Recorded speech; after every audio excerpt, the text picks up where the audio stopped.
আসসালামু আলাইকুম, কেমন আছেন আপনারা সবাই? আশা করি সবাই ভালো আছেন। তো আপনারা এই কবুতরগুলো হয়তো আগে দেখছেন, আমার নাক ফাটা পেয়ারের বাচ্চা। এইটা হলো আমার মেন নর, আর মাদিটা হইলো এই যে এটা হলো মেন পেয়ার। তাদের যে বড় বাচ্চাটা হলো এইটা এটা হলো বড় বাচ্চাটা। সে 31 কিলো টুর্নামেন্ট খেলছে একটা, আর 35 করে পাল্লা করা আছে 3 সাইড। আর এরপরে যেটা আপনার বাচ্চা উঠানো হয়েছে সেকেন্ড জেনারেশন, ওই যে কর্নারে বসে রয়েছে দেখেন, এই যে কর্নারে বসে রয়েছে, সে হলো সেকেন্ড জেনারেশন। থার্ড জেনারেশনের বাচ্চা হলো যেটা 3 নম্বর বাচ্চা, যে এটা এক পেয়ারের বাচ্চা, 3 নম্বর বাচ্চা। আর পরে যে আপনার 4 জেনারেশনের যে বাচ্চাগুলো এখানে আছে, এই যে বাচ্চাগুলো, এটা হলো 4 জেনারেশনের বাচ্চা, দেখতে পাচ্ছেন। আর লাস্টে যে বাচ্চাটা উঠানো হয় আপনার 5 নম্বরের যে জেনারেশনের বাচ্চাটাই চলে, যেটা ছোটো বাচ্চাটা।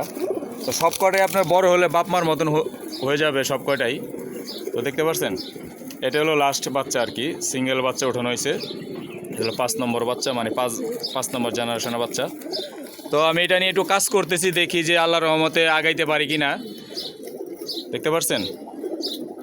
তো সবাই দোয়া করবেন আমার এই কবুতরের জেনারেশনটার জন্য, যে আমি সামনেটা আগায় নিয়ে যেতে পারি। তো দেখি এবার তারা হয়তোবা 4 জন বা 5 জন বের হবে পাল্লায়। তো দেখি কি রেজাল্ট করে তারা। তো দেখতে পাচ্ছেন, এটা হলো বড়টা, আর বাকিগুলো এখানে আছে, দেখতে পাচ্ছেন। তো আমার কবুতরগুলোর জন্য দোয়া করবেন সবাই, আর দেখে সবাই মাশাআল্লাহ বলবেন যে কবুতরগুলো কীরকম হয়েছে। তো আমি এগুলার বাচ্চা পাল্লা করার পরে হয়তো আবার একটু ঘুরাবো, দেখতে পাচ্ছেন। তো সবাই একটু দোয়া করবেন আমার কবুতরগুলোর জন্য। তো আজকে এই পর্যন্তই। আসসালামু আলাইকুম।